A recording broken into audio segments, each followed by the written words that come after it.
What was growing up like for you, and how is it different from the way that you raise us?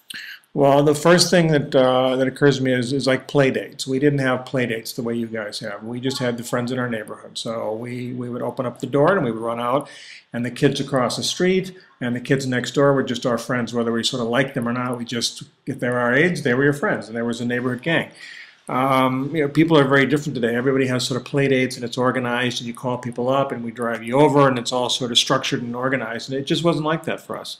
I remember when you guys were growing up, there was a family down the street that had a couple of kids about your age, but you didn't go to school with them, so you never played with those kids, even though they were just a couple of doors down. Instead, I would get in the car and I would drive you to meet up with people that you went to school with. So that's very different. The whole sort of play dates and all that's very structured and organized, and we just didn't have that. And also, we just played games. We would go play football in the backyard, or we would get a baseball. We would get the gang together. We would have a baseball. So it just wasn't so many organized leagues and all. We had some of that stuff, but not like it is today, where everybody's getting lessons and tutors and and getting a batting coach and all that sort of stuff. But we just weren't so serious about it as you guys are today. And then technology is very different. We had technology back then, but we had things like called transistor radios is what we had. We didn't have any iPods. There was no internet. There was no computer. We had little tape recorders and a cassette decks and records and things like that, but you couldn't sort of pick and choose your music and all that. It was very, very different when you guys were growing up. So the difference in terms of how you guys are being raised versus how we were raised, I don't think we had so many boundaries as you guys had, because there wasn't much for us to get in trouble on. We had to, like TV, for example. We only had, our TV had 5 channels on it, and we could only sort of switch between channels, so it wasn't like we could go watch a bunch of TV shows that our parents didn't know about. So, they didn't have to worry about that. They knew what was on TV, and there just wasn't so much going on. Also, the TVs were black and white at first. I remember that color TV came in, and right about in the 60s sometime, and it was a very, very big deal. It was like the flat screen TVs of its day. And I can remember going to the department stores and looking at the TVs in the windows, and they were all in color, and that was an amazing thing because very few people had color TVs in the beginning. So the technology was very, very different and very, very simple and very, very limited. So we didn't have so many rules around all that sort of stuff. The other thing that's different is we only had one car. I had 6 brothers and sisters, and we only had one car. It wasn't like Daddy had a car and Mommy had a car and my older brother had a car. We had one car, and that's where everybody got driven around, and we all shared that. So there just wasn't as much stuff as there was today, and there wasn't. So I think there's a lot more boundaries and limits today on you guys than there were on us, because there's just a lot more things out there and places you can go that we couldn't go, like on the internet, that didn't exist. So I think there's just much more structure and boundary in your lives than there were in ours.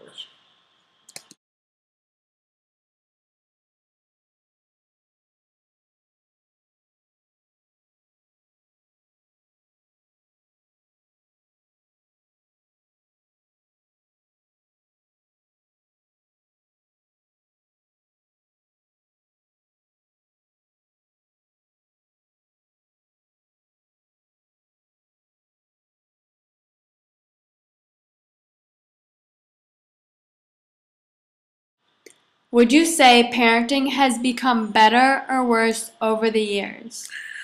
Well, I would say that, of course, parenting has gotten better because I'm parenting now, and I'm a better parent than my parent was.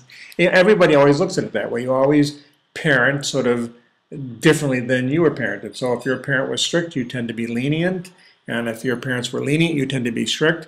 And guess what? You'll probably parent like my parent, because my parents were lenient, so I'm strict, and because I'm strict, you're going to be lenient. So you'll parent just like my parent. I don't think anything really changes so much. I think parenting, everybody struggles with kind of how to do it and how to do it well and the guidelines and things like that. But I really don't say that you can say it's being done better or worse. I think it's just about the same, which means we're all doing it poorly.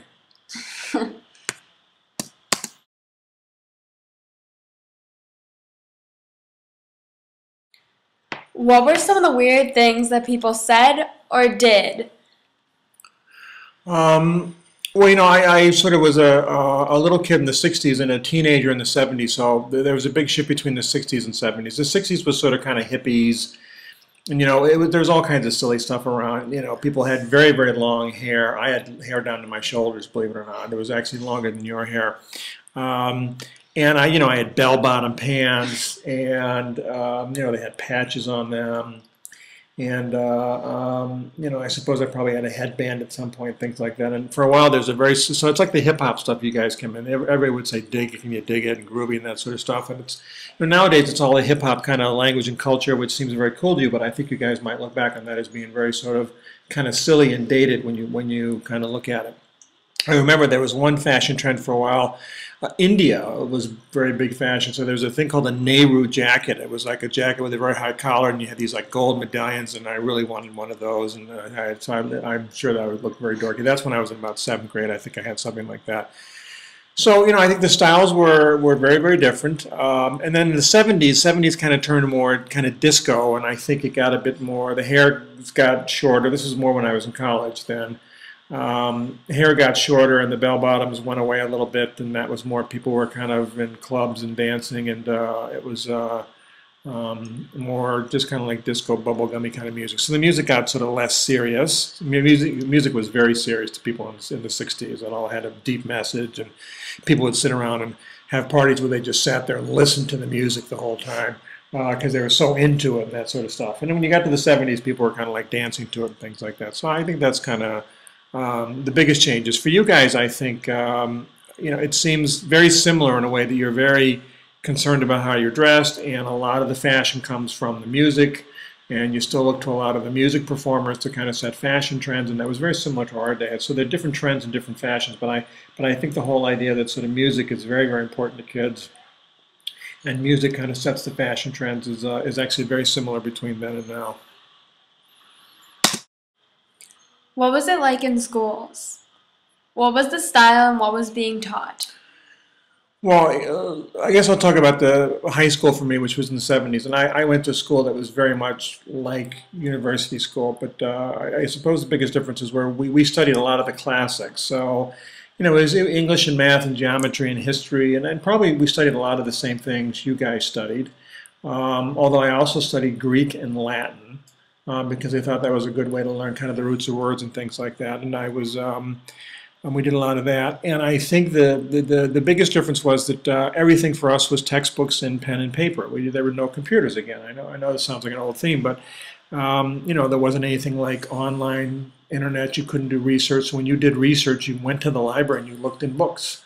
That's how you did your research. You read through encyclopedias and you read through other textbooks, and we had a really large library full of books, and that's how you did research, and it was rather tedious. And it was really hard to find things because you'd have to go to a librarian sometimes. That was like the Internet Explorer. On our day, I was going to a librarian saying, listen, I'm trying to find something out about Egypt because I'm doing a term paper on this thing. Do you know where there's some books in the library on Egypt, and I'm trying to understand the architecture of Egypt? And the librarian would sort of know the library system, or he would point you to the card catalog where everything was sort of indexed and things. So it was really very, very tedious, I think, when I look back on it. So the stuff that you guys are doing with technology is much, much more sophisticated, I think. And secondly, I think you're much more advanced than we were. I look at the mathematics that are being taught now, even in like 8th and 9th grade, and I'd never seen it before. So I think the level of math that you guys are going through and the level of sciences is much higher than we had. And things have moved forward. So I remember, when we studied physics, it was all about the atom and the nucleus and the proton and the neutron, and we didn't know there were things like quarks, and there wasn't string theory, and all these sort of new theories that have come along in physics and that sort of stuff. Where honestly, 20 years later, 30 years later, people know a lot more about how the world really works than we did. So I think it looks very dated and kind of simple when you go back and look at what we learned, even though at the time it was sort of very state of the art, and it was like a university school, and it was the leading edge of stuff you could do. But it looks very silly to go back and look at it now. I think how sort of not challenging it was.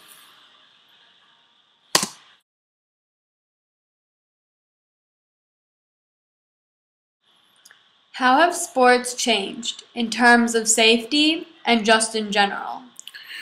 When I look back on the sports I played in high school, I played soccer and I played football and I ran track and baseball and things like that, and I basketball a little bit. I think that the biggest difference, I suppose, was that they were just much simpler. Right? They were organized, but and they had coaches and you got trained and things like that. But the equipment number one wasn't as sophisticated. We had football helmets and football pads and things like that. But if I look at it today, the linebacker has a whole different set of pads than the tight end or something like that. The whole level of sophistication around sports today.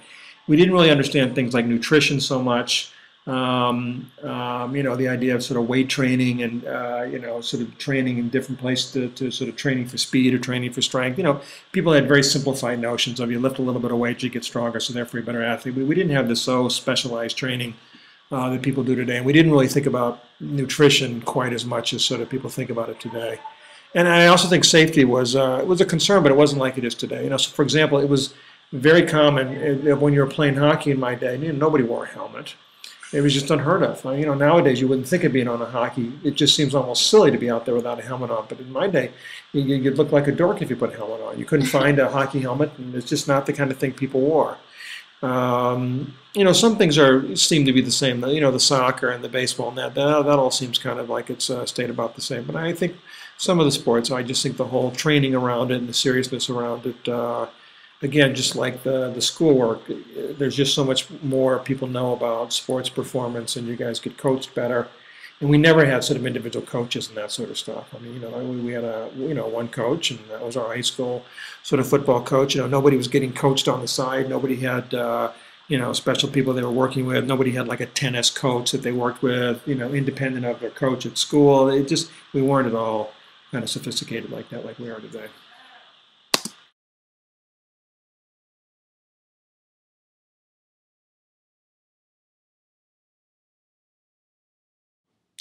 How is the parenting style of the 60s different from the parenting style of today? Well, I think in the 60s, as growing up in the 60s, my parents let me do a lot more things than I think kids can do today. I think it was a safer time, and while I didn't have cell phones or texting, I did have a safe neighborhood where I knew everybody and everybody knew me, and so I think it was a more relaxed time than it is today.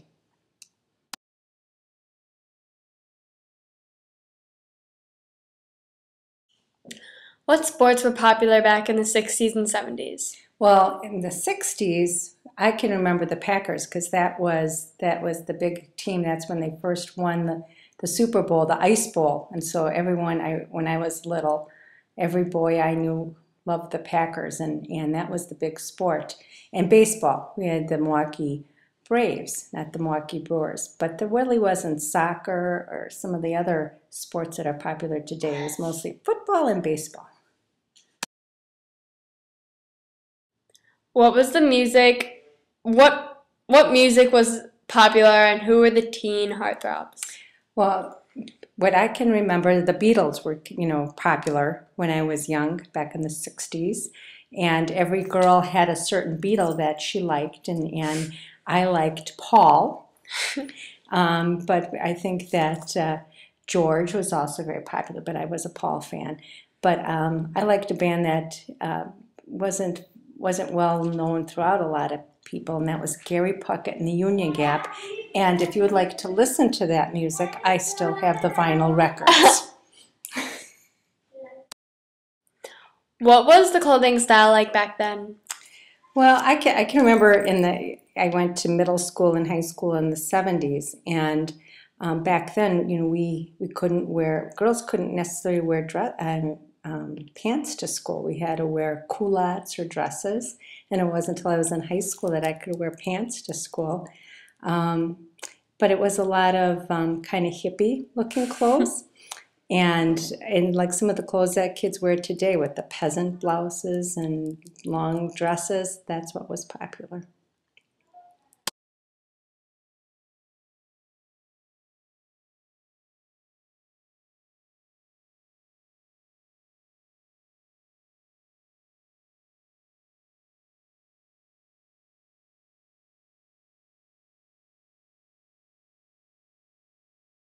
How is your life different today from what it was back in the 60s? Well, I'm an adult close to retirement now, so that's different. But The technology is just amazing because I went to school without computers and without cell phones and all of the iPods, iPads, and things like that. And I don't know if it makes life easier or not, but even as I get older, I think I need all that new technology, and I wonder what kind of things I could have done if I'd had that back in the 60s.